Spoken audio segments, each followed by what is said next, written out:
You know how some carriers give you so little for your older busted phone you just end up living with it? I don't think so. Verizon lets you trade in your broken phone for a shiny new one. You break it, we upgrade it. You dunk it, doggy bone it. Slam it, wham it, strawberry jam it. We upgrade it. Get a 5G phone on us with select plans. Every customer, current, new, or business. Because everyone deserves better. And with plans starting at just $35, better costs less than you think.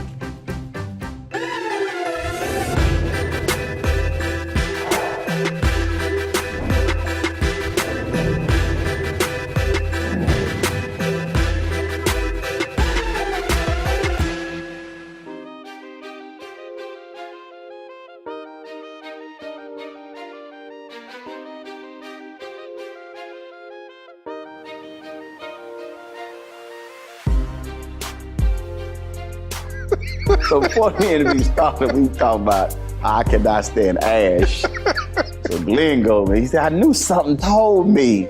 I'm telling you, if I looked over and I saw some ashy knuckles, I'd been like, hold up. Get that bottle out of my bag right now. My wife won't let, she knew I was coming on the interview. Next thing I know, there was a travel bottle of Nivea. Hey, dog. Sitting right on the dresser. Okay, I got the message. Bro. Yeah, I am. Okay, is this good? Can I go? You good. Can I go now? Yeah, go ahead. Can you write? We call them ash check. It's an ash. not ass check. Not an ass check. An ash check. Okay. That's right. Checked. You can't. I'm look. checked. My nieces, my wife. Right. I don't care what y'all wearing. I'm gonna look at them elbows, ankles, and hands. That's it. That's right. That's it. Oh, Doc, how you doing? I'm good, baby. I'm good. It's good to see you. Yes, sir. Yes, sir. You're looking good as always. You know, I'm just, y'all don't understand. Like, you looking clean. This is how he comes to the golf course. He's dressed like this on the golf course. You know what they say? Look, you can play well or look well. I prefer to play well and look well. See, I'm trying to hurt your feelings with the final score and the outfit. And the outfit. Right. In fact, I don't even like, it's so funny, y'all. So Glynn sitting in one of these tennis shoes. I hate tennis shoe, golf shoes. Right. You want to look like tennis shoes? Look like tennis shoes. I prefer the old school classic. I mean, where they leather shoe. Where they look with a cleat. Look like dress. I do. It's just something, and it's hard to find them. I know it's hard to find nowadays. Because there's something about. I'm telling you, I'm sitting there watching you, and you got the hat. You know, you got the suit. But I was like, Lynn, I can't wear tennis shoes with a suit. Well, this ain't just any tennis shoe. Tell you something, tennis shoes. See, y'all try to be all new school.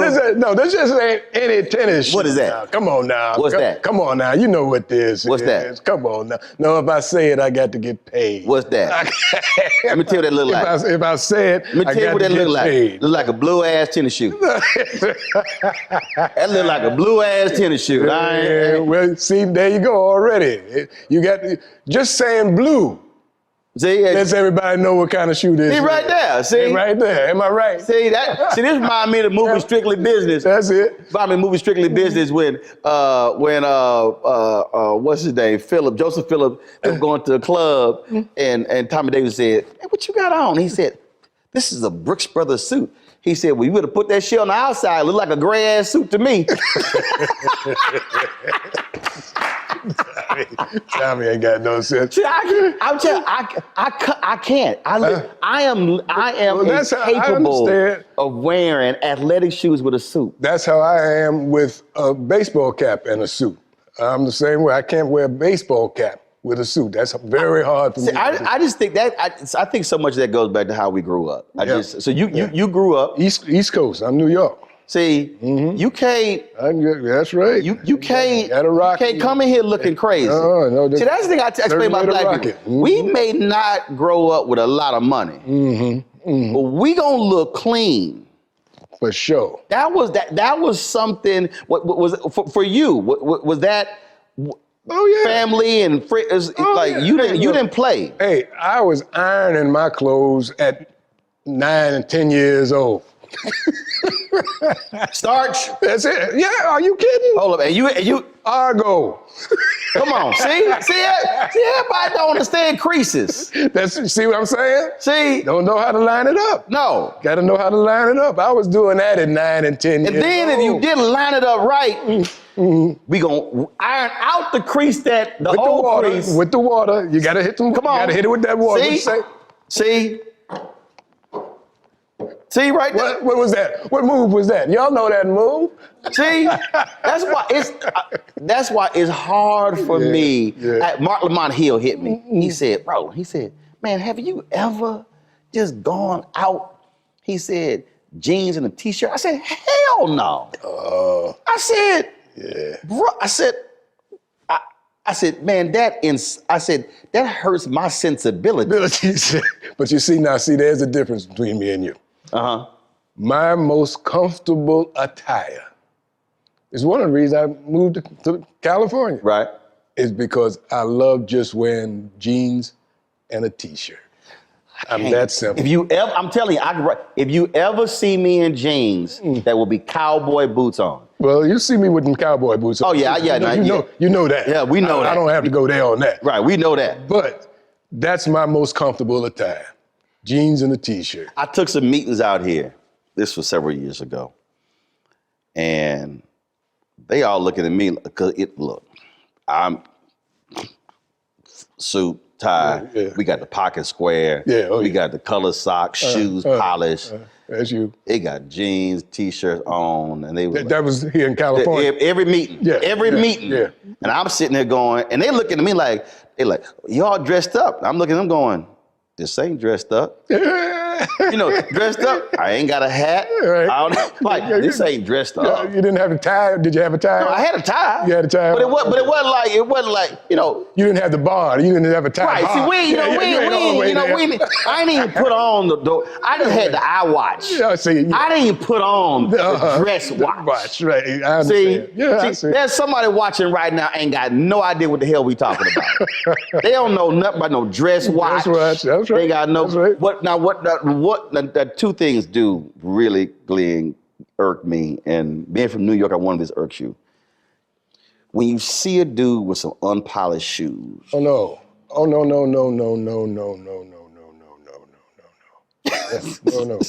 No.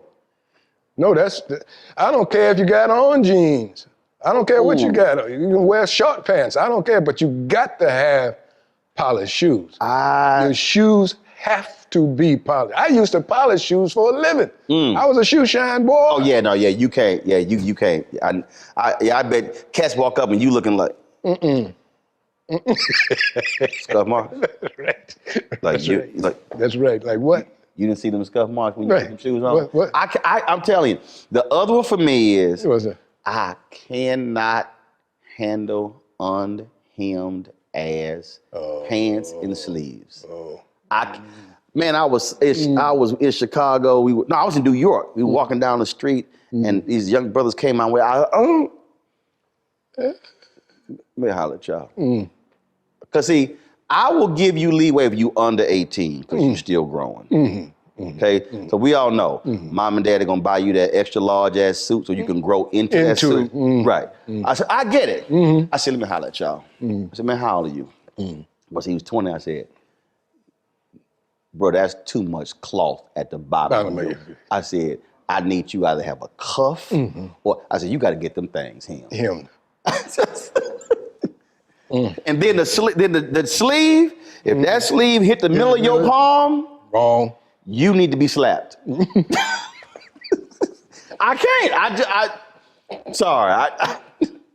I would tell people. Okay, now I'm gonna try this on it. Okay. Have you ever been shopping and you saw a brother about to buy an absolute whack outfit, and did you prevent him from? Did you say, brother, let me holler at you? You ever did that one, Glenn? No. Are you serious? No. Are you sick? No, I have not. No, I have not. But you've seen somebody about to buy something that I wouldn't buy, and you out of sense of brotherly love did not intervene. No, it's just that, to each his own. I wouldn't do that. I can't do that, Glenn. You got to intervene. Glenn, I can't do that. I can't do that, Glenn. I can't. It's to each his own. Glenn, I can't.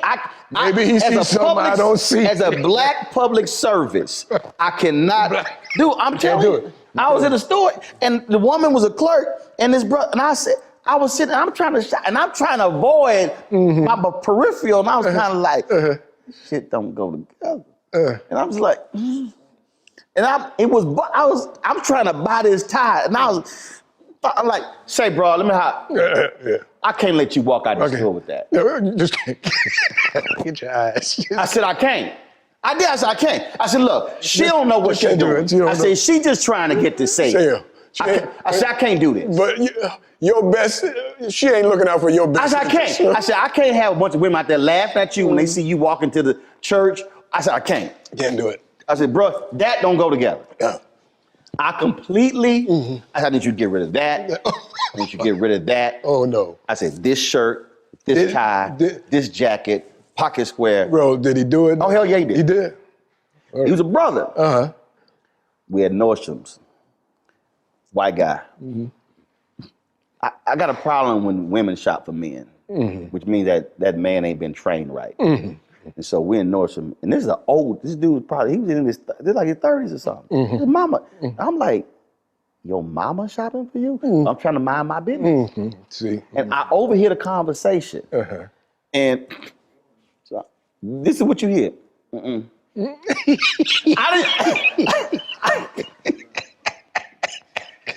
didn't mean for it to like get projected. Right? But he was thinking I was watching, and I went, and he heard it. He said, what do you think? I said, I said, don't get that. Don't do that. And he's like, really? He's like, well, my mom, I said, let me ask you a question. Your mom ever make any men's best dress list? He says, no. I said, I have. Put that shit down. You need to get that. See. I said, but don't walk out there with that damn outfit right there. I said, I don't care what your mama say. That does not look good. Like, oh, man, she overheard. She bought the look on. She was hot. I was like, don't listen to your mama. Buy that tie. I'm telling you right now. I just couldn't. But here, I can't. Hey. Well, you see, you are one of our major custodians of style. That just comes with being who you are. Everybody expects that of you. You see what I'm saying? Now, I might have got cussed out. See, but nobody gonna cuss you out because you know what you're talking about. I need help. I ain't gonna lie. Every once in a while, my wife will say, no. Oh, no. No, don't go out there with really? that. Oh, yeah. Oh. Yeah, every once in a while. My wife got. No, she is. My wife has absolutely zero input. No. And I appreciate the help. I appreciate the help. I can't. In fact, she comes to me. We went on a cruise, true story. I know y'all probably like, when they gonna get to Glenn's career? We gonna get there. But he can't come here looking all clean and everything. Glenn, straight up, we shopping. So we go on a cruise. So we sitting in the store. Doc, now, this is me. Yeah. She trying clothes out. Right. Yeah. Do that. Yeah. So the sales clerk, she come over here with some stuff. I said, I'm sorry. Did I ask you to pick out anything? No. Your job is to take back what we don't get. I don't need your help with any clothing selection. I said, my daddy had me, my brother, and my sister go to the store and purchase clothes for my mama for Mother's Day and her birthday. I said, I was raised on patterns, colors. I said, on what looks good. I don't need your help. I need you to take that stack back. We keeping those outfits. Yeah, now that outfit look good. Go ahead. That one, yeah. Right. Wife ain't saying nothing. She's like, I'm like, baby, I don't need your help. I just need to go on. I take that stuff. That's it. Because they think we don't know what we doing. Because they run up on way too many men who walk in the store, like, you look good. Cause see, I had a black man who was like, son. Mm-hmm. He wouldn't let me walk. He wouldn't let me walk out the house when it was in style where you had penny loafers and no socks. He said, no, your ass ain't walk out the house with no socks on. No, you got to put socks on. So we put the socks on and we took them off. We got in the car. We went, but he was like, your ass ain't walk out the damn house with no socks on. Oh, and a belt. We literally had a sock check, a belt check. He looked over the whole lot. Yeah, we can go to church now. Oh yeah. See, so that's hey, that's in your DNA. That's how I was raised. And Glenn, one of the greatest moments ever in my life was taking my dad shopping for Father's Day. The role reversed. I picked everything out. We in the store. And so I was like, he's like, oh, the blazer good. I said, blazer look good. Okay, this combination shirt. So the sales dude, I said, I need you to go get that tie off that mannequin across. He said, that's not gonna match. I said, I did not ask your opinion. I said, go get that tie. So he brings it back. I put it with the shirt. I said, do you see how that color in the stripe in the jacket, it got pulled out? I see your ass didn't see that. I did. So so here's my daddy standing there watching me put the jacket, the shirt, the tie, the pocket square, and the cufflinks together. And he looking like a proud dad, like, that's exactly what I was doing. See? So he saw the fruits of his labor. That's beautiful, baby. It was too much fun. Well, that's what I said, baby. You the man. We in your wheelhouse. You know how some carriers give you so little for your older busted phone you just end up living with it? I don't think so. Verizon lets you trade in your broken phone for a shiny new one. You break it, we upgrade it. You dunk it, doggy bone it. Slam it, wham it, strawberry jam it. We upgrade it. Get a 5G phone on us with select plans. Every customer, current, new, or business. Because everyone deserves better. And with plans starting at just $35, better costs less than you think.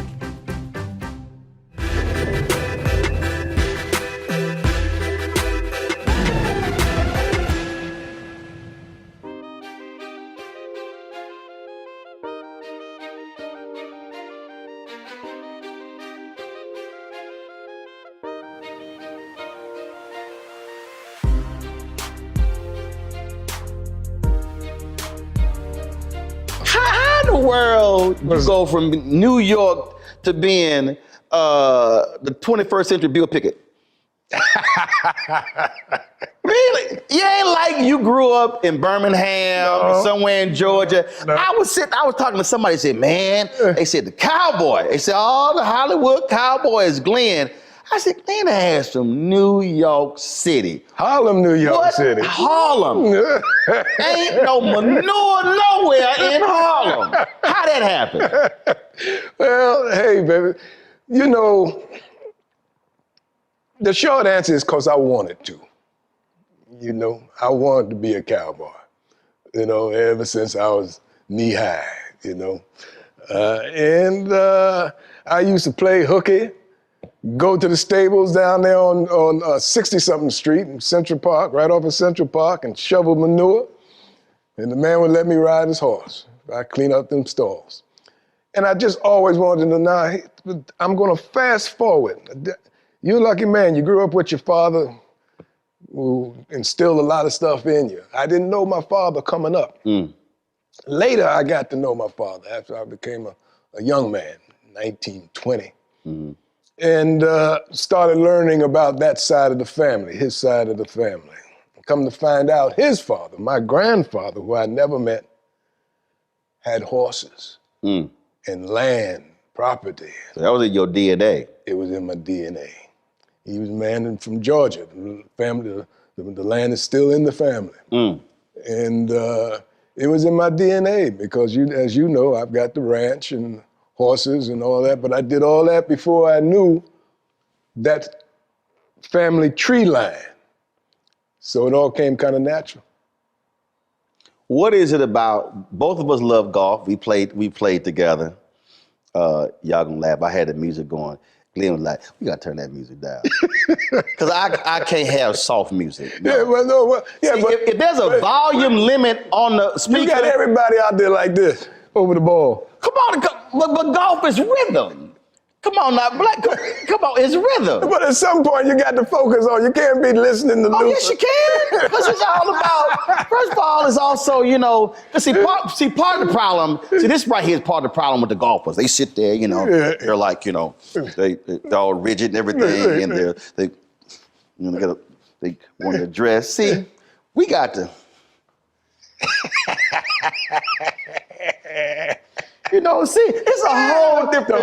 The whole thing. It is the whole thing. You're right. It's a whole. So even if you don't make the shot, you look good. I mean, Which makes sense. You know how we roll. That's how we approach That's the how ball. we roll. So, you got to have a little. You got to have a little something with that. See, so you know, if Frankie Beverly Mays playing or the OJs, right. I mean, it's a little hard to do all that without the music playing. Yeah. No, you're right. You're right about it. So what is it about the outdoors? So when you are, so what is it about it when you're riding, when you're out there? How does that make you feel? Oh man, that's the greatest feeling. I was just up in the hills and the mountains yesterday. I just came down because I had this interview with you. If it wasn't for this interview with you, I'd still be in the hills. My son and I took a ride yesterday. Dad, I found a new trail. I want to show it to you. I said, saddle them up. Let's go. And we hit the high country and just had a great time yesterday. See, I have not ridden in years. I met a sister, Cedric Taylor's Golf Tournament. She owns a riding academy. Oh yeah. And she would be talking. I said, I have not ridden in years. Well, come on, man. But you just come in, do the thing, and then cut out. You know, I'm trying to get you to spend some time, man. Spend some time. Let me grab you and take you on up to the ranch, man. Put you on a horse. Okay, get you up into the mountains there where you can see. We'll do that. We'll absolutely do that next time because I'm back. No, we'll absolutely do that. See, I'll put on a day, I'll put on an extra day. Yeah, okay, but here's what you're gonna have to do though. You know you're gonna have to wear some jeans. But I told you that ain't a problem. Okay. Because I'm gonna have cowboy boots. All right, as long as you're up there, you ain't up there in that seersucker suit. Now, then again, I can wear some boots with a seersucker and still be clean riding that horse now. No. Can't take you nowhere. You don't know how to act. I mean, because that might have to be a picture on that horse now. So, it's gonna be the first time they say the first Negro in a seersucker pair of pants and some cowboy boots on top of a horse. I mean, look. If you want to rock it, it's you, baby. But I'll do it because I got about 15 pair of cowboy boots now. I'm native Texan now. All right, yeah, because you're from Houston, right? Born and raised. Yeah, all right. Born and raised. Yeah. Born and raised. All right. So how did you? So here you are. You're in Harlem, and then this love affair with horses. Where acting come from? Where did this? What happened? Acting came to me through a relationship my mother had with a wonderful, talented woman by the name of Lorraine Hansberry. Your mother knew her? Yes. Lorraine Hansberry wrote A Raisin in the Sun. Mm-hmm. And we had moved from Harlem to Greenwich Village in the 50s. And that's where she met Lorraine Hansberry and James Baldwin and Miles Davis and all. What'd your mother do? My mother, she was a postal worker. You know, she worked in the post office. She was so she wasn't in the art. She wasn't in any of that. She wasn't. But I think she always liked that world. I think if she could have realized some of her dreams, instead of having to feed me, that she might have dabbled in that. But she didn't. So she crossed paths with these. And she crossed paths with these people because the village at that time, Greenwich Village at that time, was a icon for very intellectual and very artistic people, and so her friends were of that ilk, and so that's where I got to know all of these people. I mean, these people were in our small apartment. The apartment wasn't any. Wow. Wasn't, there's nothing in here small enough to demonstrate how small. You look around like, I can't even give y'all an example. No. Maybe that patio right there? No, that's too big. I'm trying to tell you, you think I'm kidding.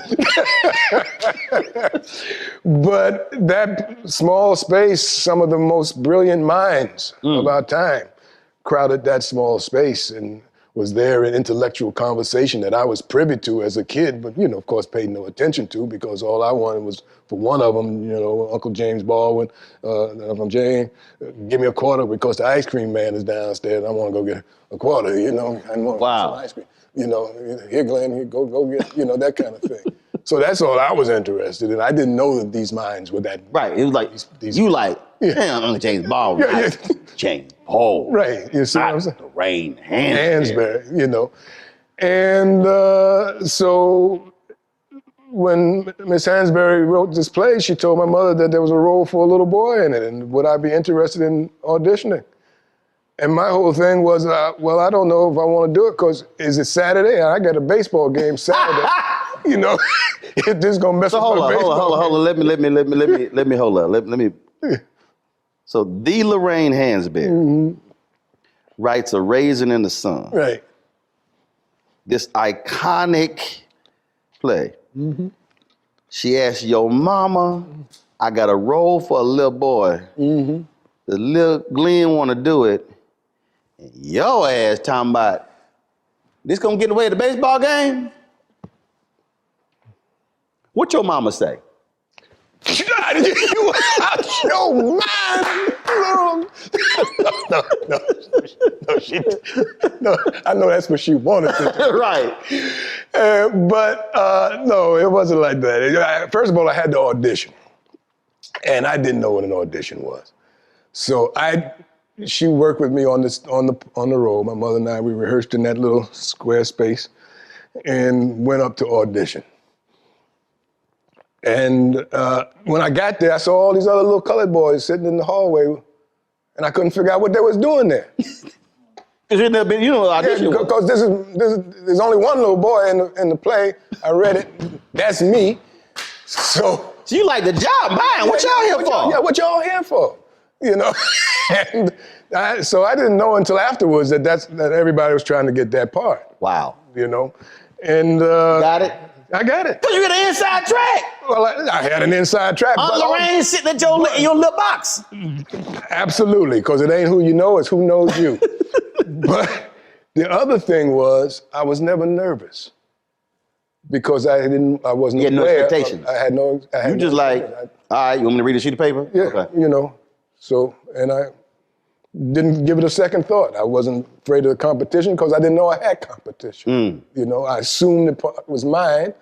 And that I found out is one of the keys to auditioning, is assuming the part is yours. Wow. Claiming it. It's what we do in church. You claim it. You claim the miracle, you know? So that's what I did and got it and went on the road and worked with Sidney Poitier and Ruby Dee and Lou Gossett, Diana Sands, and some of the greatest people in the business. You know how some carriers give you so little for your older busted phone you just end up living with it? I don't think so. Verizon lets you trade in your broken phone for a shiny new one. You break it, we upgrade it. You dunk it, doggy bone it. Slam it, wham it, strawberry jam it, we upgrade it. Get a 5G phone on us with select plans. Every customer, current, new, or business. Because everyone deserves better. And with plans starting at just $35, better costs less than you think.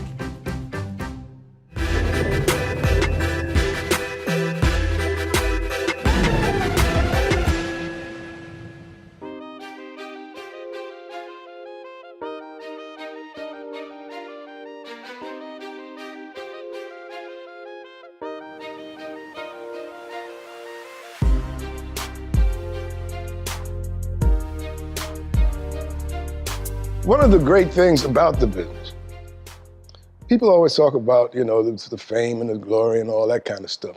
But that's secondary to some of the other things of like who you get to meet. That's right. In this business. That's right.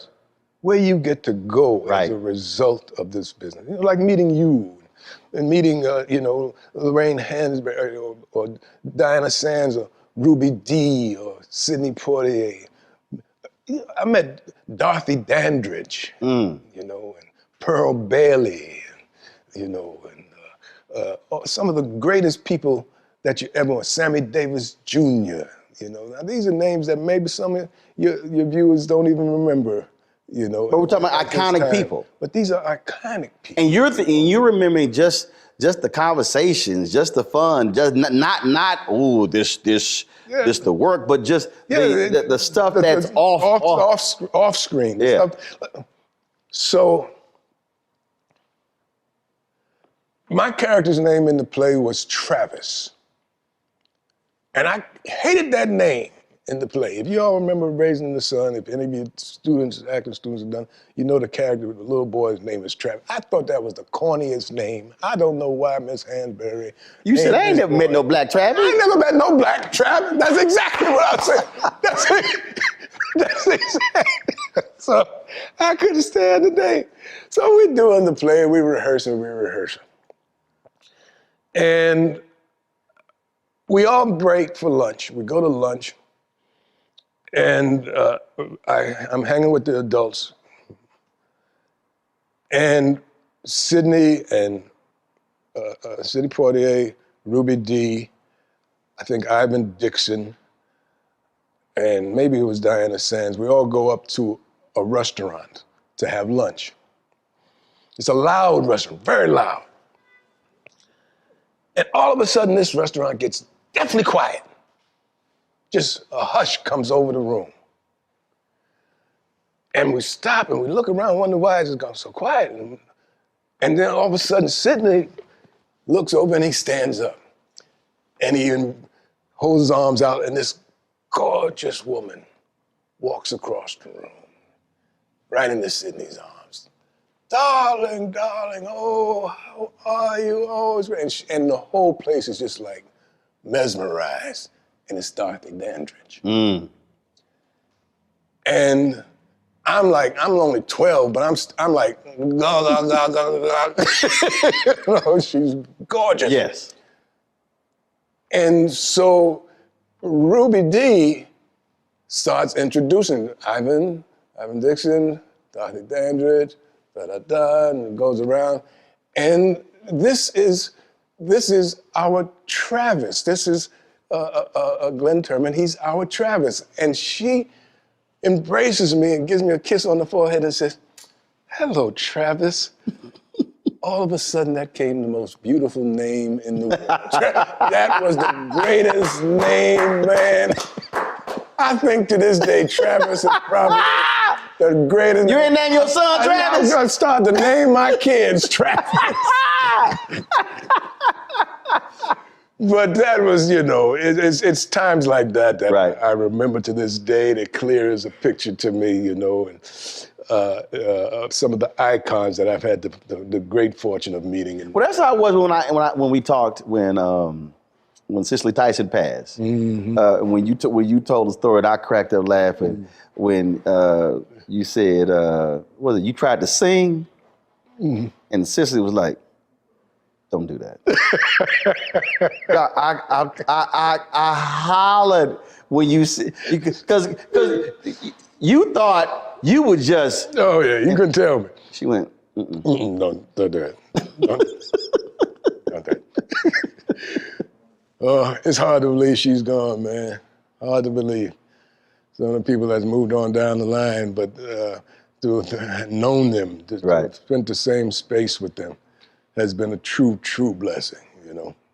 How does it also feel when we talk about iconic, when we talk about moments in history, when we talk about, like, I don't care. If you had to name 5 iconic cult black classics. Movies? Cooley High's there. Mm-hmm.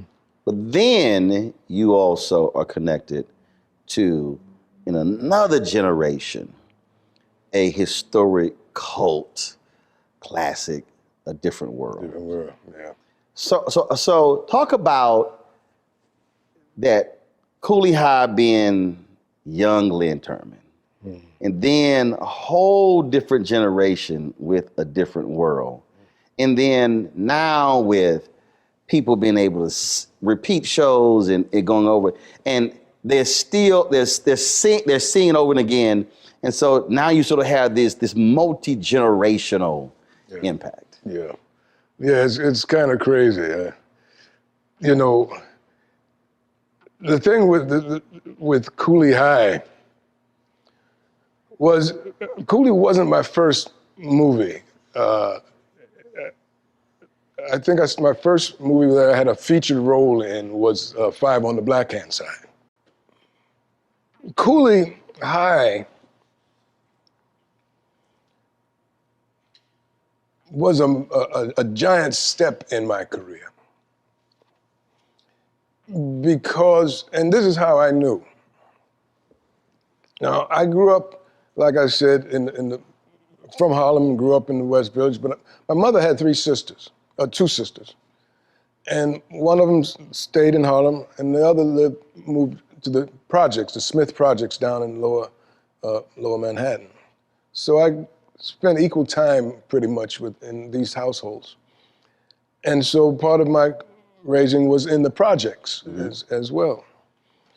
And I had been in a couple of TV things and so on and so forth over the years. So the kids in the neighborhood and the projects, they kind of knew that I'd kind of dabbled in showbiz. But when Cooley High came out, that weekend, there was a commotion in the hallway. Now, you know, the projects, you can hear everything, you know, everything echoes. And we heard all this commotion in the hall. And my aunt said, what is that noise? What are they rowdying? What's all that? Who's cutting up in the hallway? Went to open the door, and the entire floor was jam-packed. People all up and down the hall, all down the stairs and everything. Preach, preach, preach, we want your autograph. I said, what y'all talking about? Jimmy, nigga, what you want? What you doing here? All of a sudden, I had gone from this person they know, everybody knew me in the project, to this other person, to preach, you know, and to Cooley High. All of a sudden, the whole dynamic of my existence had changed as a result of that one film. What do you think it was? Because it told their story. Right. You know, and they knew their story, and it wasn't a lie. And I was representing, and those of us in the movie was representing their story. And they were proud of the story that we were telling. Everybody was proud of that story. It was a story that we were glad for the rest of the world to get in on, so that the rest of the world could look at us in a different light and know that we had, even if we were hustlers, you know, we still had mamas and daddies, you know, and little brothers, and, you know, our dreams and aspirations were filtered through even all of the negative things that we had to go through. That's why the dream of Lawrence Hilton Jacobs' character, Cochise, was so important, because we all had in our neighborhood some Cochise that we couldn't wait for him to make it, you know. I'll never forget going to Lou Alcindor's send-off party in the projects, another project uptown. Lou Alcindor, before he became Kareem Abdul-Jabbar. Yes, indeed. We came up to his party and crowded that same hall just like that for his send-off party. Wow. Because he was going away to UCLA to represent all of us in the projects. You know, so that was the biggest thing that was going on. And we didn't even live in those projects. He represented all projects. He represented all the projects in the city, you know. It was the same kind of thing, you know. Go for us, do, we're behind you, you know, represent, you know. And I think that that's what Cooley did, you know, what Cooley High did. And I think that that's why it was so iconic. You know how some carriers give you so little for your older busted phone you just end up living with it? I don't think so. Verizon lets you trade in your broken phone for a shiny new one. You break it, we upgrade it. You dunk it, doggy bone it. Slam it, wham it, strawberry jam it. We upgrade it. Get a 5G phone on us with select plans. Every customer, current, new, or business. Because everyone deserves better. And with plans starting at just $35, better costs less than you think.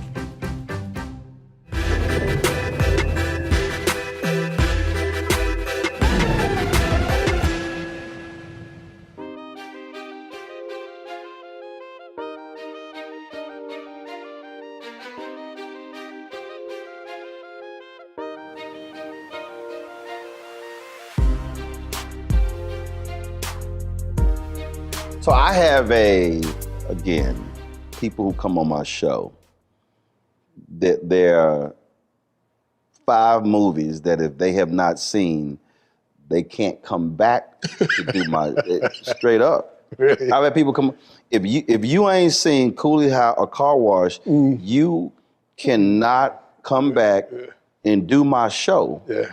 Unless, I pull black cards. I do. I'll bust you on the show. I say, you can't come, I would tell them, you cannot come back on this show unless you have seen these 5 movies. Yeah. That's it. And so Coolie High and Car Wash are 2 of those movies. I tell them, I said, no, I don't care. They like, Coolie High, man, that's so long ago. I was like, y'all still see Casablanca? Yeah, you see?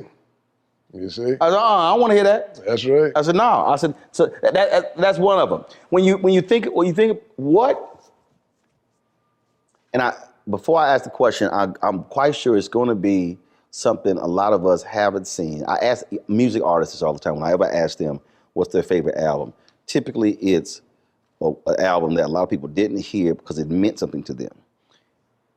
For you, what would you say, all the things have you done? Movies, television, stage, all of these things. What was the most satisfying and fulfilling role for you?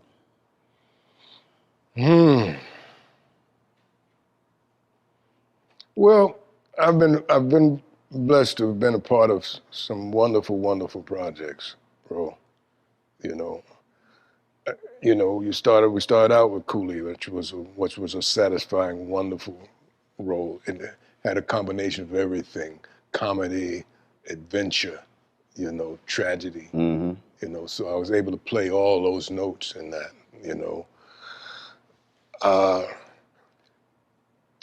and of course, Ma Rainey's Black Bottom is a wonderful piece to be a part of for various reasons, A Different World, the character Colonel Taylor put me in a special place because I can't tell you how many people have come to me and said, if it wasn't for you and A Different World, I wouldn't have gone to college. So to be a part of that legacy is heartwarming, But I'll tell you, Roland, I don't know how it's going to come out, and I don't know yet what impact it will have, but I know the impact that it's had on me.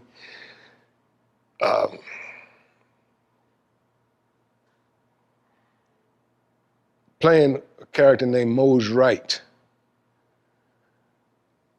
in a project that I just finished not too long ago. In a series called Women of the Movement. And the first series is about the Emmett Till story. And it's told from his mother's, Mamie Till Mobley, point of view. And I get to play Mose Wright, his uncle, who was responsible for him going down to Mississippi from where, and whose home he stayed in until he was dragged out of his home and defiled the way he was. I tell you, I don't remember of late or in some time a role that has impacted me the way playing and getting the opportunity and the honor to represent this man's story in telling this iconic story of our Black experience. We had 4 women directors that were just amazing, you know, and a script that is amazing, and I can't wait for your public to see this story. Please do not miss Women of the Movement. What would you say was the absolute most fun, just outlandishly fun? I think I know what it is. Wait. I'm gonna let you.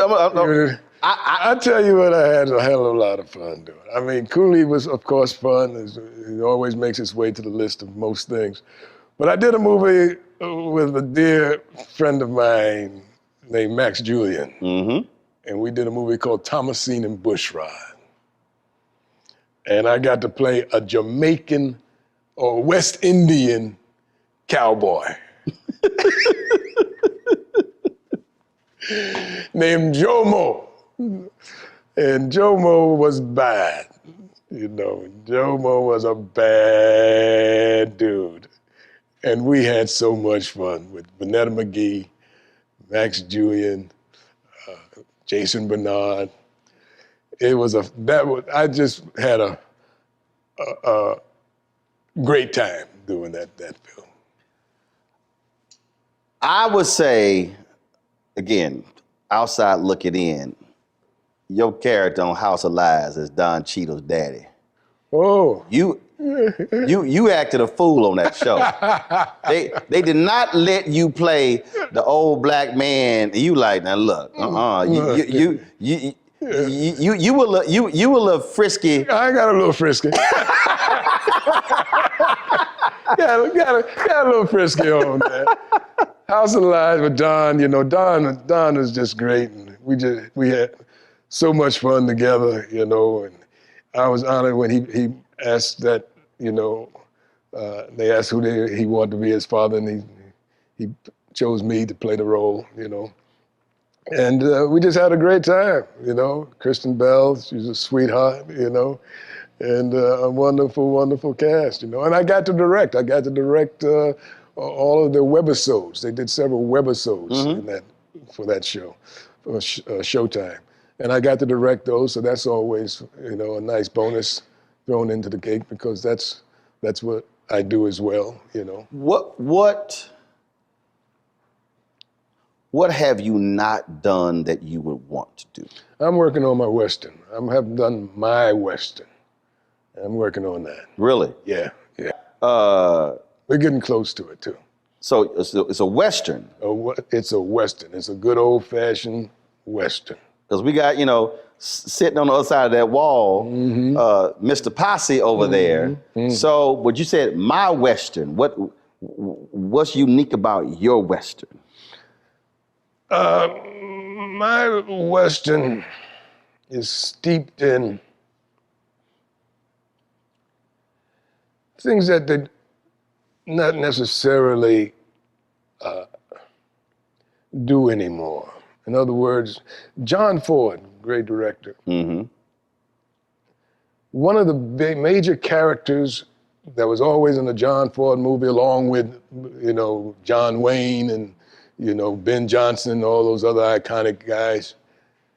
One of the stars of their shows was the backdrop. Yep. The scenery. The scenery. Yep. Was the life on the range, was the dust, was the wind, you know, was the grime, were the twisters and the tumbleweed and all the things that, you know, if you ever spend any time on the range, you've got to come to terms with. You know, those elements will interfere with your plans, enhance your plans, destroy your plans, put your plans on hold. You know, you're at the mercy of the land. You're at the mercy of the land, you know, and that's grit. That's true grit.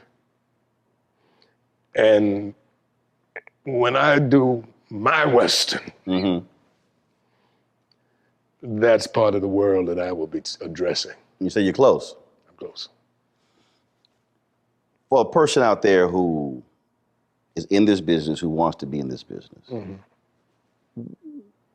what do you tell them that they must have in order to make it not a quick, successful career, but a long, fruitful one? What do they need? My quick answer to that is an old saying I've got. It goes, a lean dog runs a long race. But all I mean by that is try and carry as little baggage as possible. Especially up here. Don't give yourself any unnecessary baggage. Because, first of all, you never know when opportunity will present itself. So you've got to stay ready to keep from having to get ready. And if you've got to... Right. It's clutter. Okay, get all that clutter out of the way. It's hoarding. The chance is gone. It's hoarding. It's hoarding. See, I tell people, I'm not a sky cab. I don't carry luggage. Yeah, see. See. So I tell people, I don't carry luggage. I don't, because because not only does it weigh you down, it then everybody around you, and I think it prevents you from thinking. It prevents you from making clear decisions. Or to me, baggage affects my creativity. It gets in the way. So that's, I mean, some of my folks I work with, they're like, man, you don't care about other people around you. I said, no, that's not true. I said, but when we come to work, I said, even when I'm at work, wife is not here. Parents are not here. Brothers and sisters are not here. I said, this is what I'm here for. This is what I'm here for. And if all that other stuff is present, I said that I can't be fully present. That's right. And it may seem hard on some, and it takes its toll. Don't get me wrong. That kind of lifestyle does take its toll. So that's why I tell people, if you're not ready for this, don't get in it. Right. Don't get in it. You got to be in this because you can't help it. Right. You know how some carriers give you so little for your older busted phone you just end up living with it? I don't think so. Verizon lets you trade in your broken phone for a shiny new one. You break it, we upgrade it. You dunk it, doggy bone it. Slam it, wham it, strawberry jam it. We upgrade it. Get a 5G phone on us with select plans. Every customer, current, new, or business. Because everyone deserves better. And with plans starting at just $35, better costs less than you think.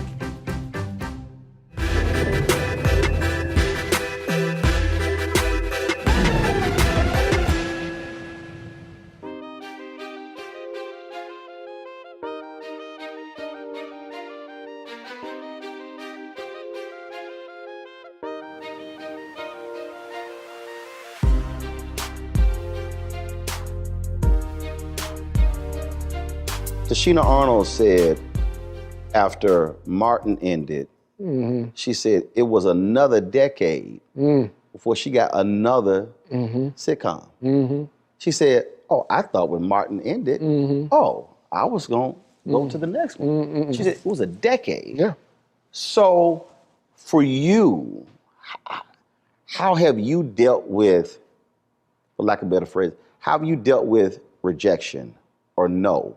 How have you dealt with someone saying, you're not the right fit for this particular part? What got you through those moments? Well,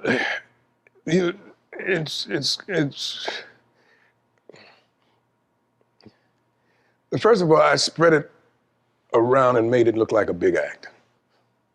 Okay, in other words, I didn't just stay with motion pictures. I didn't just do television. I did theater, I taught acting.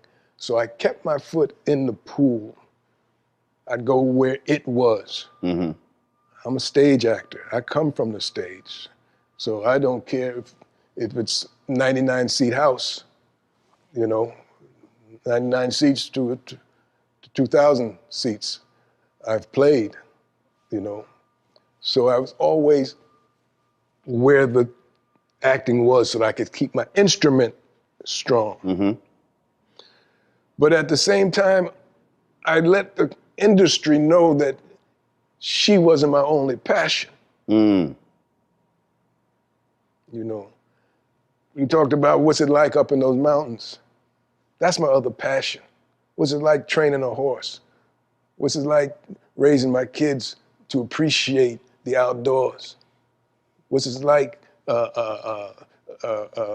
doing rodeos? And what's it like doing a summer camp and bringing kids in from the inner city who've never been outdoors and had that opportunity?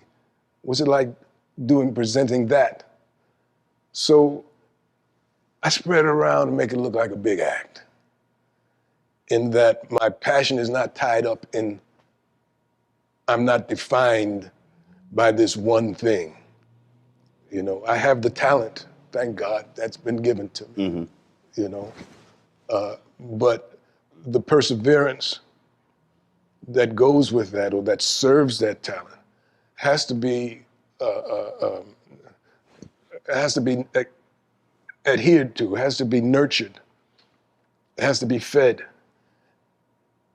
And it's fed by my other experiences. You see, if I'm just in the world where I'm surrounded by just people in the business, say, well, where do I draw my next character from? But if I'm at a rodeo and I see a cat over there, and he's got on worn down boots and he's got on, saggy jeans, and there's a character. There's a character I can study. There's a character I can get to know. There's a character I might have to play one day. Mm-hmm. You see what I'm saying? So I'm always in the business, but I'm not always of the business. Mm-hmm. And that has helped me keep some sense of sanity, and I guess that's as good an answer as I can give to that question. How'd you meet Aretha Franklin? Aretha and I met as a result of a friend of mine named Ben Vereen, whom uber talented. You got that right. Who went to high school. He and I went to Performing Arts High School together. The Performing Arts High School is now called LaGuardia. Back in the day, it was on 46th Street. And Ben and I went there. And we remain friends to this day. And he was performing at a benefit for Jacqueline Onassis at the Mark Taper Forum here in LA. And asked me if what you doing? I got a show tonight. Let's do it. We roll.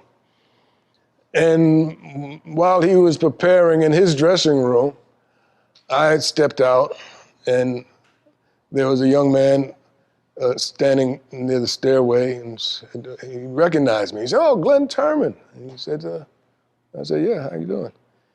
He says, "Oh, my mother just loves you." Cooley had been out and so on and so forth. I said, "Oh, great." I said, "Who's your mother?" He said, "Aretha Franklin." I said, "Oh, whoa." I said, "Well, where is she?" She said, "She's up here. Come, let me introduce you." And he took me backstage to her dressing room. And she was standing in the mirror in front of, the lights go around the star mirrors, and dressed in white and getting ready to perform. And she was standing up and she saw my reflection in the mirror, and she gave a little, and I gave a little, The mutual admiration. Oh yeah, for sure. And we met there at the theater that evening, and she expressed at that time that she wanted to, she had moved to California and she wanted to take lessons in acting. She wanted to do some acting. And I was, like I said, I teach. Right. I'd been teaching for 12 years, And so I said, well, I teach acting. And if you want, come down to my classes. I didn't think she was going to come to the class. And one evening, the class was very disruptive. They were all at the window. Hey, get back here. Come on, we got a class. What are you doing? A limousine just pulled up. A lady got out in a fur coat. I said, could this be? And sure enough, she walked into the class. And my first reaction was, you're late. And you told the queen she was late. She was. You wouldn't let her know I'm the teacher. I'm serious. And I think that's what she came to find out. Was I serious? And I was. And so we became serious.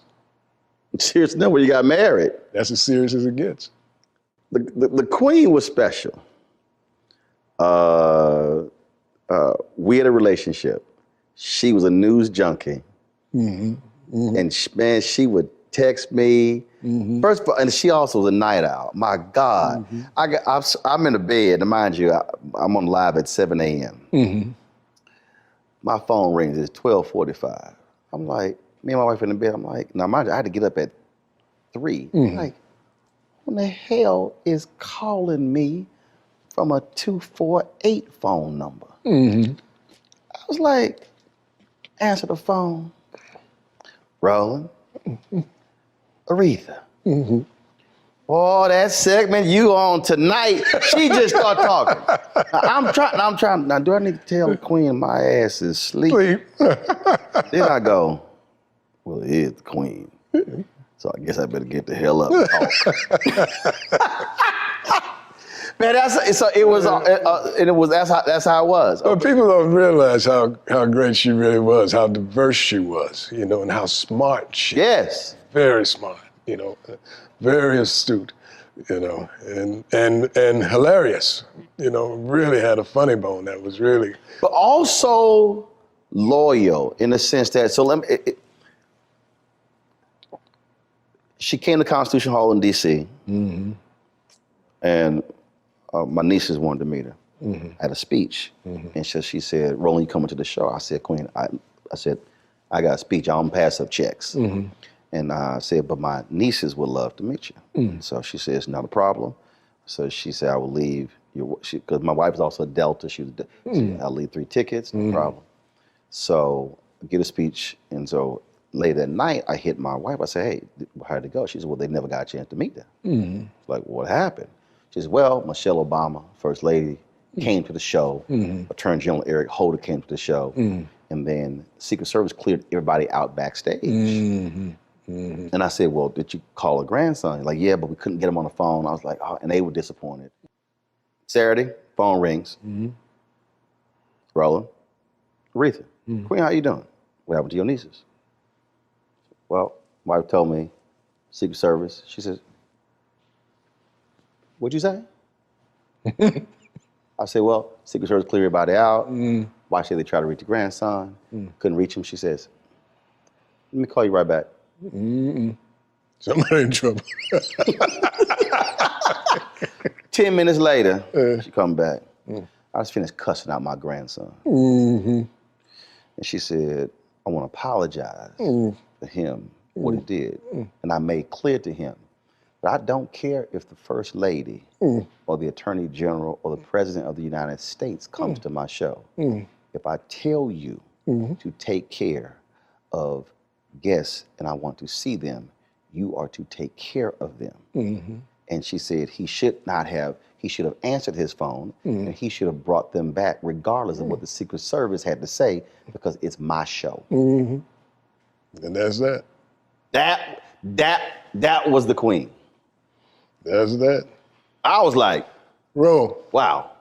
we're in London. And she's going to sing for the Queen Mother of London. And Lady Di, Princess Charles, and a jam-packed house. Sammy Davis is hosting the show. Queen Mother's in the booth up there. Place is jam-packed. And Sammy comes on and he says, ladies and gentlemen, you know, you have your royalty here. Queen Mother, Prince Charles. But we have royalty in America as well. We have the Duke of Ellington. We have the Count of Basie. And ladies and gentlemen, we have the Queen of Soul. So Aretha brought the house down. Wow. That's how he introduced her. Wow. Brought the house down. The Queen Mother and everybody had to stand up. The Queen Mother had to stand. See, some folk on a whole different level. That's why when you were talking about Sidney Poitier, sort of like that look that you had when he greeted Dorothy Dandridge. All these years I never met Sidney. And then when they announced that he and Harry Belafonte were going to present at the Image Awards, I called Harry and I said, I got to meet. I've never met Sidney Poitier. And it bugged me that I never met Ossie Davis. I met Ruby Dee. Yeah. Got a chance to talk to her many times. Yeah. But not Ossie. Ossie was cool, good. So they come out stage to present. Everybody, the show's going live. I get up. I said, I'm going back. I'm not going to miss him. So I didn't care about presenting. I get up. I go backstage. So I'm waiting for them to come off. And he comes off. I walk up. Mr. B sees me. Roland. He introduced me to Sidney. And I said, Mr. Poitier, finally glad to meet you. No, we've met before. I'm like, no. I would remember meeting you. He said, no. You and I have met before. And I go, how? I know you through television. And I just crack up laughing. And they walking him out, and he stumbles. And I catch him. And so I put my hand, and so I walk him out to his car. So about a month later, my phone's blowing up. TV One is emailing me, calling me, Roland, Sidney Poitier's trying to reach you. And I was like, well, give him my number. Why the hell y'all calling me? Right. This Sidney Poitier. Right. This ain't like this Sidney Jones. What part of I was like, don't you understand? Give him my number. Right. So they give me the number. So I call, and it was his office. And he comes on, and he said, I want to thank you. He said, I just had surgery. I was still unstable. And so I want to thank you for holding me up and walking me to the car. And he then begins to say, I want you to know, he says, wow, I enjoy watching you. I'm sitting, and he says, there's no backup in you. Glynn, I'm talking about this same thing. When you talk about royalty, I mean, this is Sidney Poitier telling me what he appreciates about me. Doc, I'm about to start welling up. So I have to go like into my reporter mode. So when you in your reporter mode, you have no emotion. You don't feel. You see, you report. So I immediately just open my laptop up and I just start transcribing what he's saying. Otherwise, I'm about to just give it up. This is City Portier. Right. You know how some carriers give you so little for your older busted phone you just end up living with it? I don't think so. Verizon lets you trade in your broken phone for a shiny new one. You break it, we upgrade it. You dunk it, doggy bone it. Slam it, wham it, strawberry jam it. We upgrade it. Get a 5G phone on us with select plans. Every customer, current, new, or business. Because everyone deserves better. And with plans starting at just $35, better costs less than you think.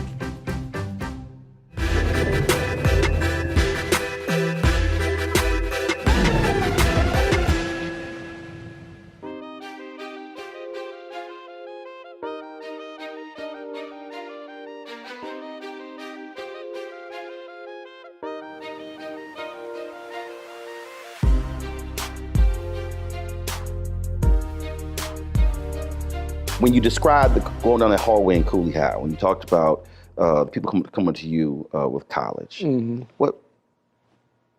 talk about what Black love feels like. When what I just described with Sydney, when it's happened to you, when people, and you don't know, and you've never met, and they embrace you and hug you. I don't think folk who aren't in our position really, there is nothing like that. Nothing like it. Love. Nothing like it. Nothing like it.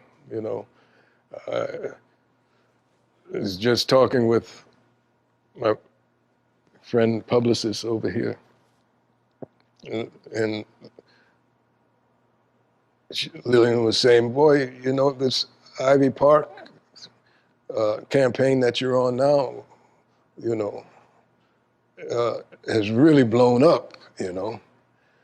I said, yeah, I said, it has. I said, you know, and I'm not big on Facebook or Instagram. I don't even have an Instagram, you know.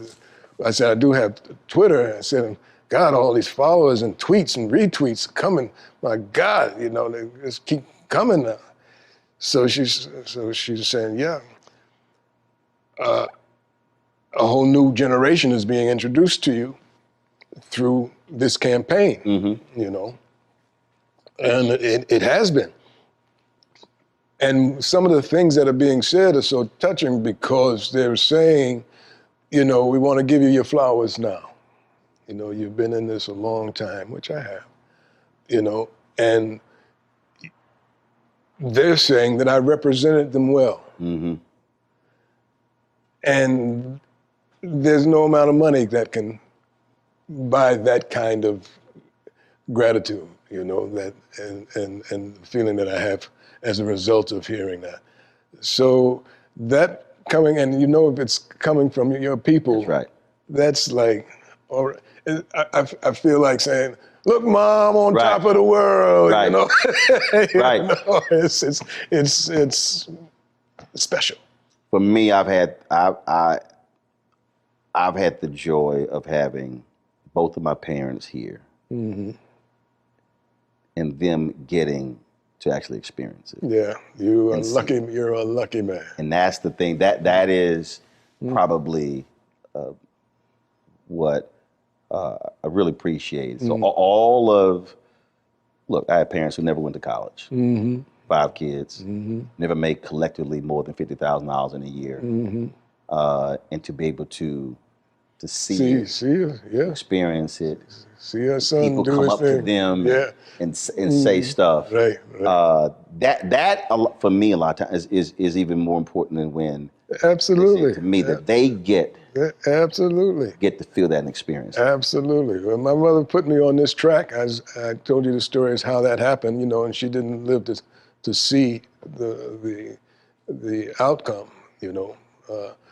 But I know she sees it from where she is, you know, and I just can't. She's of course in my heart always, and I'm always mindful of that, you know. Last question for you. As you were just talking about that, Quentin Tarantino recently gave an interview where he said he will never do anything for his mother.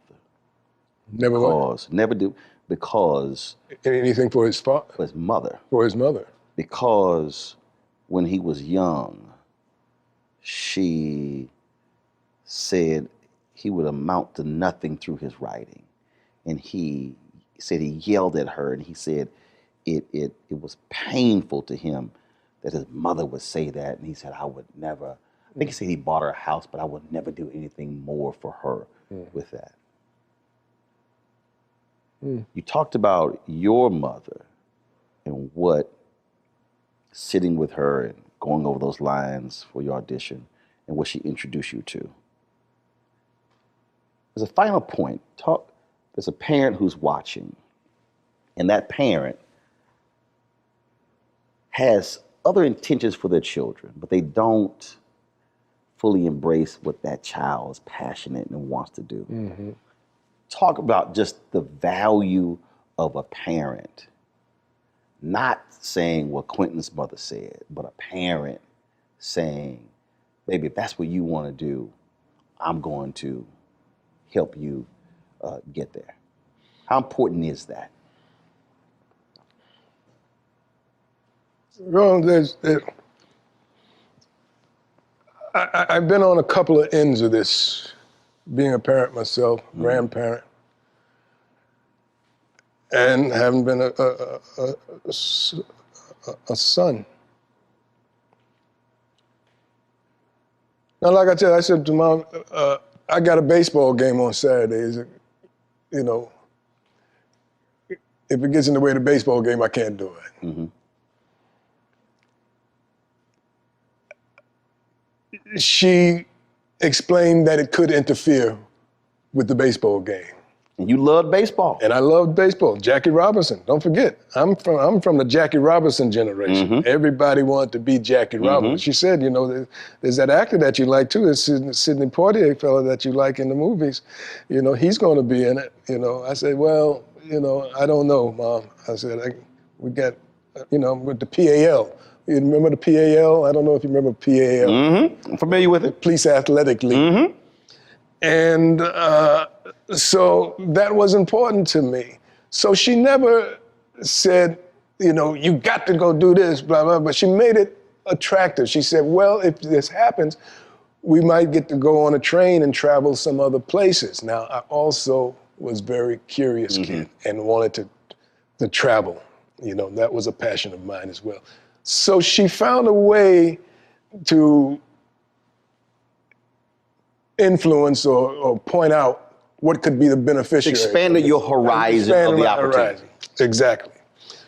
And I also knew that we were in dire straits in terms of financially, you know, that things were not as stable as hopefully they could have been. And that there was this element attached. So for a parent to know how to present a situation, an opportunity to your child, you know, is very important as to how you approach that, you know. And the one thing you can't do, and I learned this, is you can't want something for someone more than they want it for themselves. That's right. They've got to want it. They've got to want it.